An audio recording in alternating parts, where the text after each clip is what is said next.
Me llamo Carmen Roldán y el día que mi hijo me gritó delante de todos en su boda, fue el mismo día en que entendí que el silencio también puede ser una forma de justicia.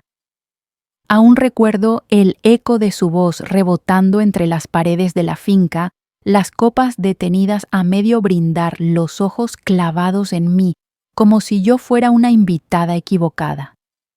«Vete, mamá, mi novia no te quiere aquí». No lo dijo en un rincón ni en voz baja, lo gritó. Y yo me quedé quieta un segundo con el corazón encogido antes de dar media vuelta y marcharme sin decir una sola palabra. La música seguía sonando cuando crucé el patio. Un pasodoble suave, alegre, fuera de lugar. Las luces colgadas entre los olivos parecían burlarse de mí. Caminé despacio con la espalda recta como me enseñó mi madre. Nadie me detuvo. Nadie me preguntó si estaba bien. Tal vez pensaron que era parte del espectáculo. Tal vez prefirieron no meterse. En España, a cierta edad, una aprende que la dignidad no se mendiga. Horas antes había llegado con tiempo. Me había puesto el vestido azul marino que guardo para ocasiones importantes, el que no llama la atención, pero tampoco pasa desapercibido. En la peluquería del barrio me habían peinado con cuidado, y mientras me colocaban las horquillas pensé en mi hijo de pequeño cuando se empeñaba en llevarme del brazo a todas partes. Entonces yo era su refugio. Ese día parecía ser su estorbo. La boda se celebraba en una finca a las afueras del pueblo, una de esas que se alquilan para eventos con vistas al campo y mesas largas bajo pérgolas blancas. Todo estaba pensado al detalle. La familia de la novia iba de un lado a otro dando órdenes. Yo saludé con educación, sonreí, me senté donde me indicaron. Nadie me miró a los ojos. Cuando intenté acercarme a mi hijo antes de la ceremonia, ella se interpuso. Me habló con una sonrisa fría como si yo fuera una vecina lejana. Luego, Carmen, ahora estamos muy liados. Durante la ceremonia en la iglesia recé, no para que la boda saliera bien, sino para que mi hijo fuera feliz sin olvidar quién era. Cuando salimos las fotos, los abrazos, el arroz, yo quedé al margen, y después el banquete. Fue entonces cuando todo estalló. No recuerdo qué dije exactamente para provocar su reacción. Tal vez fue un comentario inocente. Tal vez fue solo mi presencia. Lo vi levantarse de golpe con la cara enrojecida y gritarme esas palabras que aún hoy me queman por dentro. La novia bajó la mirada. Nadie la contradijo. Me fui en silencio. Subí al coche y conduje hasta casa con las manos temblando. Al llegar me senté en la cocina, la misma donde tantas veces le preparé la merienda después del colegio. Me quité los zapatos y lloré, no de rabia, de decepción, porque una puede perdonar muchas cosas, pero la humillación pública deja cicatriz. Pasé la noche en vela, miré fotos antiguas, cartas, papeles guardados en una carpeta marrón que siempre he tenido a buen recaudo. Pensé en mi marido ya fallecido y en lo que me habría dicho. Él siempre repetía que las cosas importantes se arreglan con cabeza fría y corazón firme. No hables cuando estés herida, decía. Espera. A la mañana siguiente el teléfono sonó temprano. Vi su nombre en la pantalla y respiré hondo antes de contestar. Su voz era distinta, apurada, casi amable.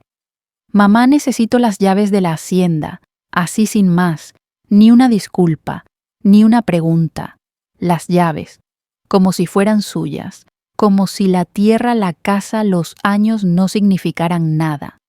La hacienda no es solo una propiedad, es la casa donde crecí, el terreno que mis padres trabajaron, el lugar donde enterramos a mis muertos y celebramos a los vivos. Es el olivar que mantuve cuando enviudé el esfuerzo de años de madrugadas y manos agrietadas. Siempre supe que algún día habría que hablar de herencias, de papeles de futuro. pero no así, no desde el desprecio. Le dije que nos veríamos. Colgué y me quedé mirando el teléfono unos segundos como si esperara que volviera a sonar con una disculpa que no llegó. Me levanté, abrí la carpeta marrón y repasé cada documento con calma. Escrituras, notas del notario, cartas de mi marido. Todo estaba en orden. Yo también. Salí a dar un paseo por el pueblo. La gente me saludaba como siempre. Buenos días, Carmen. Nadie sabía lo ocurrido, y yo no lo conté. El silencio a veces protege. Mientras caminaba pensé en lo fácil que es confundir la paciencia con la debilidad. Pensé en cuántas madres callan para no perder a sus hijos y en el precio que pagan por ello. Cuando volví a casa preparé café y me senté frente a la ventana. Tenía claras las palabras que iba a decirle. 4 palabras. No eran un castigo, eran una verdad, una lección, para él y para mí. Aquel día entendí que no todas las batallas se ganan alzando la voz. Algunas se ganan manteniendo la baja firme y esperando el momento justo, porque el respeto no se exige, se aprende. Y yo estaba a punto de enseñarle algo que nunca olvidaría. No dormí bien esa noche, aunque el cansancio pesaba como una losa. No era solo por lo ocurrido en la boda, sino por la certeza de que algo más profundo se había roto. A cierta edad una ya no espera grandes sorpresas de la vida, pero aún así duele descubrir que tu propio hijo te ve como un obstáculo y no como parte de su historia. Me levanté temprano como siempre y puse la cafetera al fuego. El olor del café llenó la cocina y me devolvió un poco de calma. Las rutinas ayudan a no perderse. Mientras desayunaba el móvil volvió a vibrar. No contesté. Lo dejé sobre la mesa boca abajo. Sabía lo que diría, o mejor dicho, lo que no diría. Necesitaba tiempo para ordenar mis pensamientos y sobre todo mis sentimientos, porque el silencio que había elegido no era una huida, sino una pausa, una forma de no decir algo de lo que luego pudiera arrepentirme. La hacienda siempre ha sido el centro de muchas conversaciones familiares. Para algunos, una simple propiedad, para mí, una vida entera. Allí aprendí a distinguir el sonido del viento entre los olivos, a saber cuándo la tierra pedía agua y cuándo convenía esperar. Mi marido y yo levantamos esa casa poco a poco, sin prisas y sin deudas. Cuando él murió, muchos pensaron que vendería. Es demasiado para ti sola, me decían, pero yo me quedé, porque hay lugares que te sostienen cuando todo lo demás falla. Mi hijo creció corriendo entre esos árboles. Allí se cayó, se levantó, se enfadó conmigo y me pidió perdón. Allí celebramos sus cumpleaños y lloramos juntos la pérdida de su padre. Nunca le oculté que la hacienda era mi responsabilidad y mi refugio. Tal vez él dio por hecho que algún día sería suya sin condiciones. Tal vez nadie le explicó que el respeto también forma parte de la herencia. A media mañana decidí salir. Fui al mercado, hablé con la frutera, compré pan en la tahona de siempre. La vida seguía ajena a mis tormentas internas. Al volver encontré un mensaje suyo en el buzón de voz. Su tono era impaciente. Mamá, dime cuándo puedo pasar a por las llaves. Tenemos cosas que organizar. Ese tenemos me dolió más que el grito del día anterior. Ya no hablaba como hijo, sino como alguien que reclama lo que cree suyo. Me senté en el salón y miré alrededor. Cada mueble tenía una historia. Cada rincón un recuerdo. Pensé en cuántas veces cedí para evitar conflictos, en cuántas veces callé para que él no sufriera, y me pregunté si ese silencio había sido un regalo o un error, porque a veces por querer proteger enseñamos a otros a no valorar. Decidí que no iría a verle sin antes tener claro qué iba a decir. Abrí de nuevo la carpeta marrón y repasé los documentos con detenimiento. No por desconfianza, sino por claridad. Las cosas claras evitan malentendidos, decía siempre el notario del pueblo. Recordé su voz pausada explicándome cada término, asegurándose de que entendía mis derechos y mis opciones. En aquel momento pensé que exageraba. Ahora le daba las gracias en silencio. Por la tarde recibí una llamada de una vecina. Había oído rumores sobre la boda. No entré en detalles. Le dije que todo estaba bien. Colgué y me sentí extrañamente aliviada. No necesitaba que el pueblo tomara partido. Esto era un asunto entre madre e hijo, y así debía resolverse. Al caer la noche volví a pensar en las 4 palabras. No las había elegido al azar. Eran sencillas, claras, imposibles de malinterpretar. No buscaban herir sino poner un límite, porque el amor sin límites acaba desgastándose, y yo ya estaba cansada de justificar lo injustificable. Antes de acostarme, miré una foto antigua en la mesilla. Mi hijo de niño sonriendo con los dientes torcidos agarrado a mi falda. Sentí un nudo en la garganta. A pesar de todo, seguía siendo mi hijo. Y precisamente por eso no podía seguir callando. El silencio que venía ahora no sería pasivo, sería firme. Apagué la luz con una decisión tomada. Al día siguiente nos veríamos, y cuando me pidiera las llaves no levantaría la voz, no haría reproches, solo diría lo necesario, porque hay momentos en los que una madre debe dejar de sostener para enseñar a caminar, y ese momento había llegado. La mañana del encuentro amaneció gris con ese cielo bajo que anuncia lluvia sin decidirse. Me vestí con calma como si cada gesto fuera una forma de ordenar lo que llevaba dentro. Elegí un abrigo sencillo y unos zapatos cómodos. No necesitaba impresionar a nadie. Necesitaba estar firme. Antes de salir pasé por la cocina y guardé la carpeta marrón en el bolso. No era una amenaza, era una certeza. Quedamos en la hacienda. Él insistió. Dijo que así sería más fácil verlo todo. Acepté porque el lugar también habla y porque hay verdades que solo se entienden pisando la tierra donde nacieron. Conduje despacio por el camino de grava, esquivando los charcos. Al fondo, los olivos seguían en su sitio pacientes, como si nada hubiera cambiado. Pensé que la tierra tiene memoria y que quien la trabaja aprende a respetar los tiempos. Llegué antes. Abrí la cancela y aparqué junto al cobertizo. Caminé hasta la casa y me detuve un momento en el umbral. Respiré el olor a madera y a campo húmedo. Aquella casa había visto discusiones y reconciliaciones, silencios largos y risas repentinas. No era un decorado para una boda, era un hogar, el mío. Mientras esperaba, repasé mentalmente lo que quería decir. No era un discurso, eran hechos. Las llaves, pensé, no abren solo puertas, abren responsabilidades. Y no cualquiera está preparado para sostenerlas. Mi hijo siempre fue impulsivo, generoso, a ratos orgulloso casi siempre. No era malo, pero había confundido el cariño con el derecho. El coche de él llegó levantando polvo. Aparcó sin cuidado y bajó con paso decidido.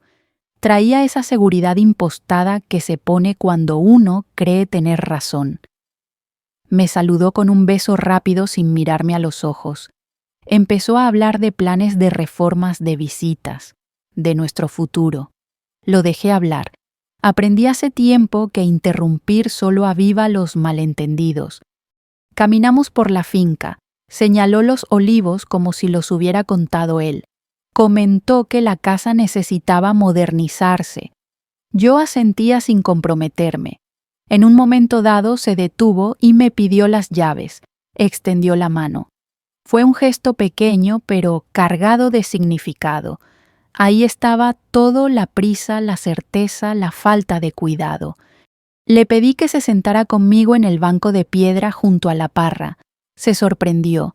Esperaba una entrega, no una conversación. Nos sentamos. El silencio duró lo justo para que me mirara por fin a la cara. Vi en sus ojos algo parecido a la impaciencia y por debajo una sombra de duda. Le hablé de la hacienda, no como propiedad sino como historia. Le recordé a su abuelo levantándose de noche para regar a su padre arreglando la valla con las manos llenas de cortes. Le conté cómo aprendí a leer escrituras y a tratar con el notario cuando me quedé sola. No era un reproche, era un contexto. Porque sin contexto las decisiones parecen caprichos. Saqué la carpeta y la abrí con cuidado. Le mostré los documentos sin teatralidad. Le expliqué con palabras sencillas lo que significaban. Hablé de derechos y de límites, de lo que se puede dar y de lo que no se puede exigir. En España las cosas claras evitan pleitos. Y yo no quería pleitos, quería entendimiento. Él escuchaba cada vez más serio. En algún momento intentó interrumpirme, pero levanté la mano con suavidad. «Déjame terminar», le dije. No elevé la voz, no hizo falta. Hay tonos que cuando son firmes no admiten réplica. Entonces pronuncié las 4 palabras. No las dije rápido. Las dije despacio mirándolo a los ojos. No las repetiré aquí porque su peso está en el momento y en lo que desencadenaron. Lo importante no fue la frase, sino el silencio que vino después. Un silencio distinto al de la boda. Este no humillaba, ordenaba. Vi cómo se le descolocaba el gesto. La seguridad se le escapó de las manos como arena. Preguntó. Negó. Volvió a preguntar. Yo respondí con calma apoyándome en los papeles, en la ley, en la lógica. No era un pulso, era una lección. Y las lecciones, cuando llegan tarde, duelen más. Se levantó y empezó a caminar de un lado a otro. Habló de su mujer, de lo que habían planeado. Dijo que no entendía. Yo le expliqué que entender no siempre es estar de acuerdo y que el respeto empieza por escuchar. Le recordé la boda. No para reprochar, sino para cerrar el círculo. Las palabras tienen consecuencias, le dije. Todas. Cuando se calmó volvimos a sentarnos. Le ofrecí agua. La aceptó. Bebió despacio. Me miró con una mezcla de enfado y desconcierto. Y entonces por primera vez bajó la cabeza. No supe si era vergüenza o cansancio. Tal vez ambas cosas. Nos despedimos sin abrazos. Tampoco hubo gritos. Se fue con más preguntas que respuestas y eso pensé es un buen comienzo. Me quedé sola en la finca un rato escuchando el viento entre los olivos. Guardé la carpeta y cerré la casa. Las llaves tintinearon en mi mano. Pesaban lo justo.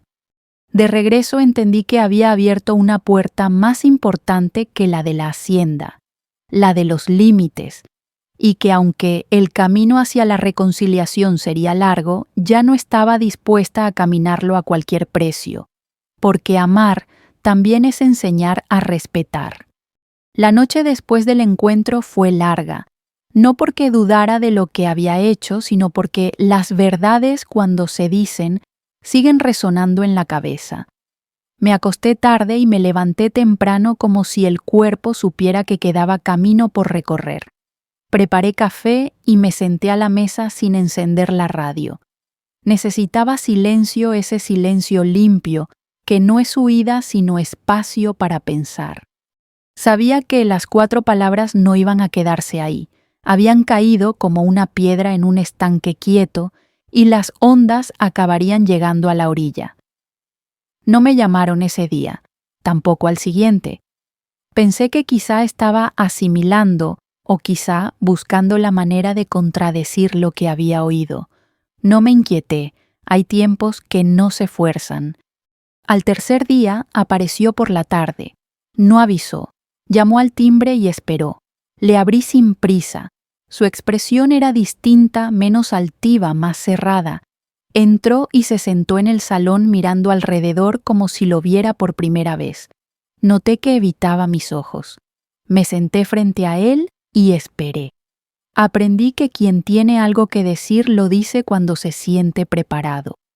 Explícame, dijo al fin. Explícame esas palabras.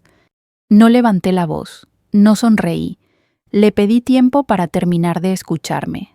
Asintió. Le conté lo esencial sin entrar aún en todos los detalles. Le hablé de responsabilidad de decisiones que no se toman desde la prisa ni desde el orgullo. Le dije que las llaves no se entregan cuando se exigen, sino cuando se merecen. Él frunció el ceño. Intentó encajar la frase en su esquema mental y no pudo. Pero yo soy tu hijo, respondió. Eso debería bastar. Respiré hondo. Le expliqué que ser hijo es un vínculo, no un título de propiedad, que el cariño no convierte en dueño a nadie, que confundir amor con derecho es una forma de romperlo. Se removió en la silla. Vi cómo luchaba por sostener una idea que empezaba a resquebrajarse. Entonces pronuncié de nuevo las 4 palabras, esta vez sin prisa y sin adornos. No eran duras por sí mismas, lo duro era lo que implicaban. Se quedó inmóvil. Parpadeó varias veces como si necesitara confirmar que había oído bien. Preguntó si hablaba en serio. Le dije que sí, que siempre lo había estado. No puede ser, murmuró. Siempre pensé que... Pensaste, le interrumpí con suavidad. Y ahí está el problema. Se levantó y caminó por el salón. Habló de su mujer, de promesas, de expectativas. Dijo que se había sentido empujado, que todo había ido demasiado rápido. No lo desmentí, tampoco lo justifiqué. Le dije que cada uno responde de lo que dice y de lo que hace, incluso cuando otros influyen, especialmente entonces. Hubo un momento de silencio espeso, de esos que pesan más que una discusión. Yo mantuve la mirada baja no por debilidad, sino por respeto. Él se sentó de nuevo y se pasó las manos por la cara. Parecía cansado. Tal vez por primera vez desde la boda dejó de defenderse y empezó a escuchar. ¿Y ahora qué?, preguntó. Ahora pensar, respondí. Pensar bien. No entré en detalles legales. No era el momento. Lo importante era que entendiera el cambio de posición, que supiera que el camino fácil se había cerrado y que si quería avanzar tendría que hacerlo de otra manera, no con exigencias sino con actos. Antes de irse, me miró a los ojos. Vi algo nuevo allí, miedo quizá, no al castigo sino a perder. Le dije que nadie estaba perdiendo nada, que lo único que estaba en juego era el respeto, y que ese, cuando se rompe, cuesta mucho recomponerlo. Se fue sin dar un portazo. Cerró despacio. Me quedé un rato sentada con las manos apoyadas en las rodillas, sintiendo el pulso volver a su sitio. No había ganado nada. Tampoco había vencido a nadie. Había puesto un límite. Y los límites, cuando se ponen tarde, duelen. Esa noche pensé en todas las madres que confunden ceder con amar, en todas las veces que el por no discutir se convierte en una renuncia silenciosa. Yo había dicho basta sin gritar, había hablado con claridad sin humillar, y aunque no sabía cómo acabaría todo, sentí una paz serena, la que llega cuando una se reconoce fiel a sí misma. Las 4 palabras seguían flotando en el aire haciendo su trabajo. No necesitaban explicaciones inmediatas, ya habría tiempo para entenderlas por completo. De momento habían cumplido su función de detener, sacudir, obligar a mirar de frente. A veces eso es lo único necesario para empezar a cambiar. Pasaron varios días sin noticias suyas. No me inquieté. Había aprendido que el silencio, cuando no es castigo, puede ser un puente. Mientras tanto, la vida siguió con su ritmo habitual, el mercado los martes, el médico los jueves, el cuidado de la casa y el huerto pequeño detrás donde aún cultivo tomates para mí y para quien quiera venir a ayudar. Hacer cosas con las manos aclara la cabeza. Una tarde recibí un mensaje corto. Mamá, necesito hablar contigo, con calma. No había reproches ni exigencias, solo una petición. Acepté. Quedamos en la notaría del pueblo, un lugar neutral sobrio, donde las palabras se pesan distinto. Me pareció adecuado. Las verdades, cuando se ordenan, agradecen los espacios claros. Llegué antes como siempre. El notario me saludó con familiaridad y nos sentamos en una sala pequeña con una mesa de madera. Cuando mi hijo entró, traía el gesto serio y los hombros caídos. Se sentó frente a mí y esperó a que yo hablara. Le pedí que empezara él. Asintió, respiró hondo y habló de la boda. Dijo que se avergonzaba. No usó excusas. Dijo que se había dejado arrastrar por la presión y por el miedo a decepcionar a su mujer. Escuchar eso no me dio la razón. Me dio tristeza, porque el miedo cuando manda hace daño. El notario intervino lo justo para explicar lo que ya sabía. Con palabras sencillas puso sobre la mesa la realidad legal, la hacienda, las condiciones, las decisiones tomadas a tiempo para evitar conflictos. No hubo sorpresas, solo confirmaciones. Mi hijo escuchaba en silencio con la mirada fija en la madera de la mesa. Yo no disfruté de ese momento. Nunca quise que aprendiera así. Pero aprender a veces llega tarde. Cuando salimos caminamos un poco por la plaza. Me pidió perdón, no de forma grandilocuente, sino torpe, como quien aprende a decir algo que debería haber dicho antes. Lo acepté sin discursos. El perdón no borra, pero abre. Le dije que no esperaba sumisión, sino respeto, que no necesitaba promesas, sino cambios. Asintió. No me prometió nada. Me pareció honesto.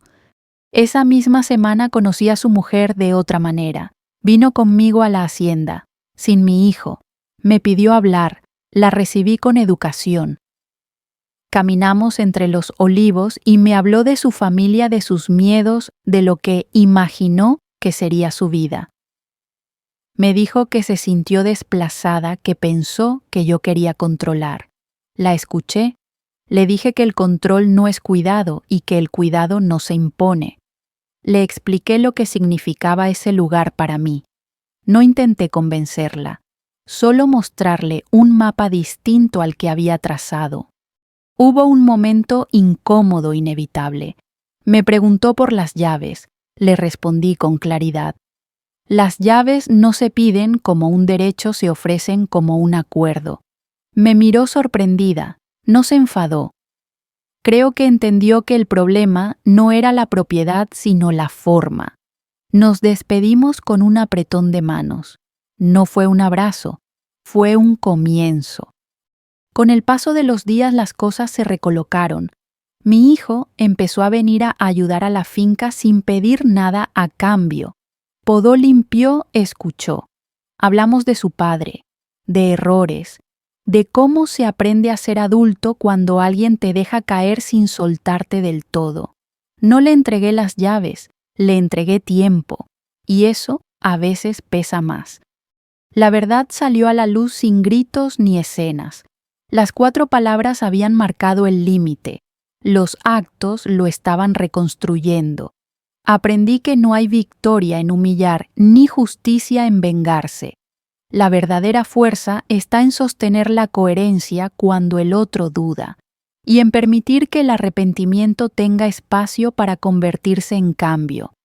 Una tarde, sentados bajo la parra, mi hijo me dijo que había entendido algo importante, que heredar no es recibir cosas, sino hacerse cargo de lo que representan. Sonreí, no por orgullo, sino por alivio, porque ese entendimiento no se enseña con órdenes, se aprende viviendo las consecuencias. Aún no sé cómo terminará todo. Las historias familiares no se cierran con un punto final limpio, pero sí sé que la verdad, cuando se dice a tiempo, evita heridas mayores, y que el respeto, cuando vuelve, lo hace despacio, con pasos pequeños y firmes. Esa noche, al cerrar la casa, miré las llaves en el cajón. No brillaban más que otros días, pero ya no pesaban igual. Habían cumplido su función recordarnos a todos que el amor necesita límites para no romperse. El cambio no fue inmediato ni perfecto. Nadie se transforma de un día para otro, y menos cuando el orgullo ha echado raíces. Pero algo había empezado a moverse como la tierra después de una lluvia suave. Mi hijo volvió a la hacienda con más frecuencia. No venía a mandar ni a decidir, venía a trabajar, a preguntar, a escuchar. Yo observaba sin vigilar, dejando que los gestos hablaran por él. Un sábado por la mañana llegó temprano con ropa vieja y una bolsa de herramientas. Me dijo que quería arreglar la valla del fondo, la que siempre se cae con el viento. No pidió permiso, tampoco pidió nada a cambio. Se puso manos a la obra y trabajó en silencio. Yo preparé café y lo dejé en la mesa del porche. Nos miramos un segundo, asentimos y seguimos cada uno a lo suyo. Ese silencio era distinto, no separaba, acompañaba. Con el tiempo empezamos a hablar de cosas pequeñas, de cómo iban las cosechas, de lo caro que estaba todo, de recuerdos compartidos. A veces surgía la boda, pero sin reproches. Él reconocía su error sin dramatizar. Yo no lo recordaba para herir, sino para no olvidar. Aprendimos a mirarnos como adultos, no como deudores emocionales. Una tarde, mientras podábamos, me preguntó qué esperaba de él. No fue una pregunta defensiva, fue honesta.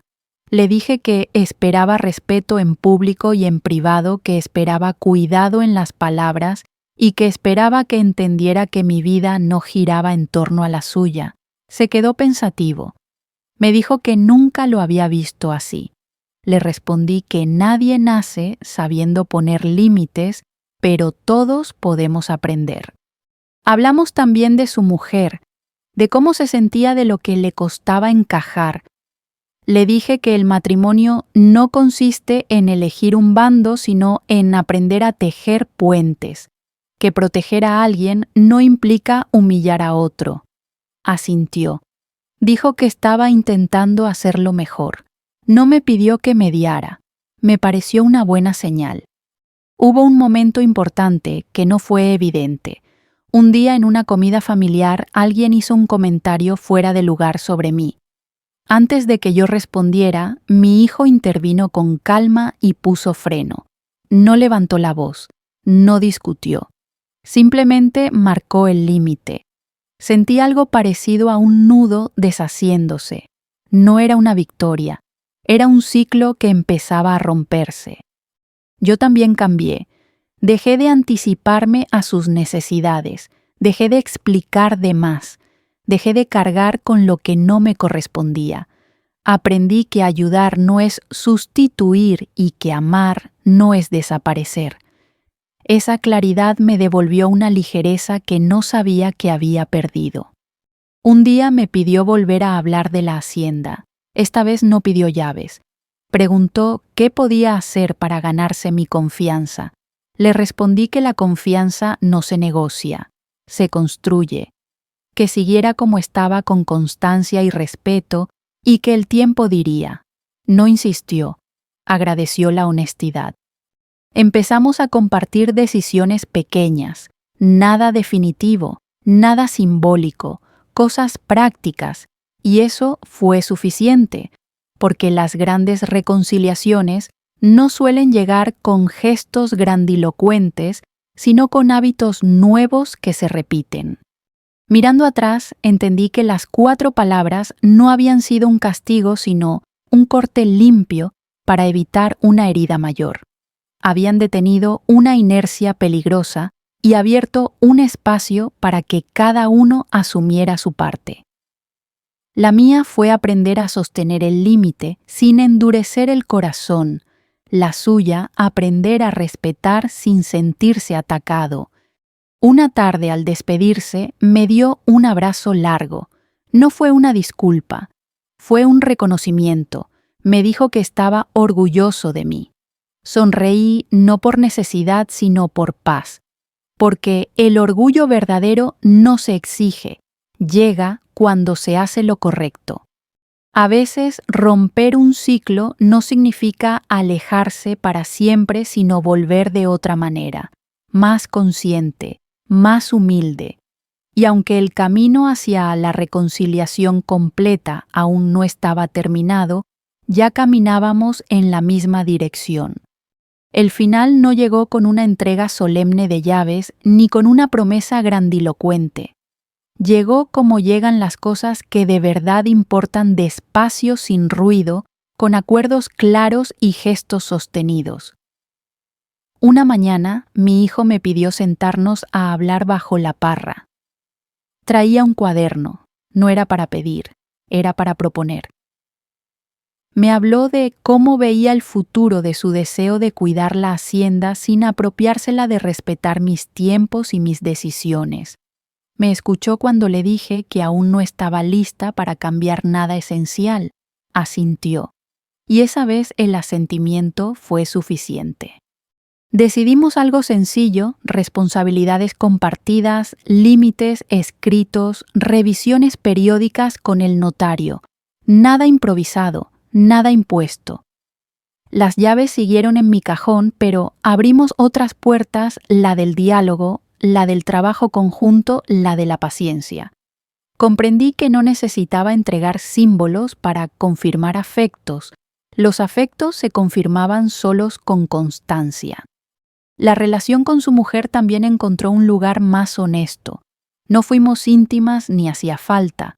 Aprendimos a tratarnos con respeto y a nombrar las cosas sin rodeos. Ella entendió que la hacienda no era una amenaza, sino una historia que merecía cuidado. Yo entendí que el miedo, cuando no se reconoce, se disfraza de control.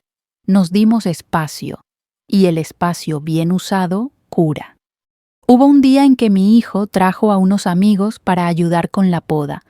Me pidió permiso antes. Sonreí. Ese gesto tan pequeño me dijo más que 1000 disculpas.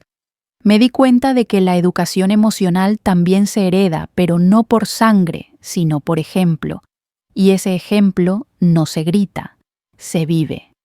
Con el paso de los meses, la hacienda volvió a ser lo que siempre fue: un lugar de trabajo, descanso y memoria.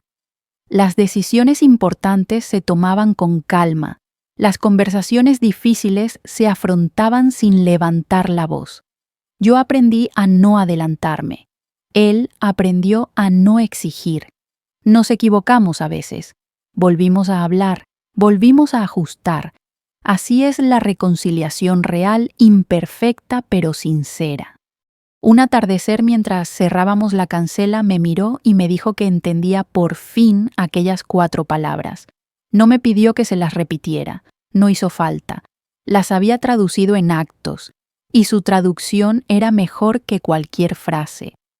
Pensé entonces en lo que había aprendido, que el silencio no es ausencia cuando se usa para pensar, que poner límites no rompe el amor, lo protege, que el respeto no se hereda por decreto, se construye con coherencia, y que las madres no estamos obligadas a desaparecer para que los hijos crezcan.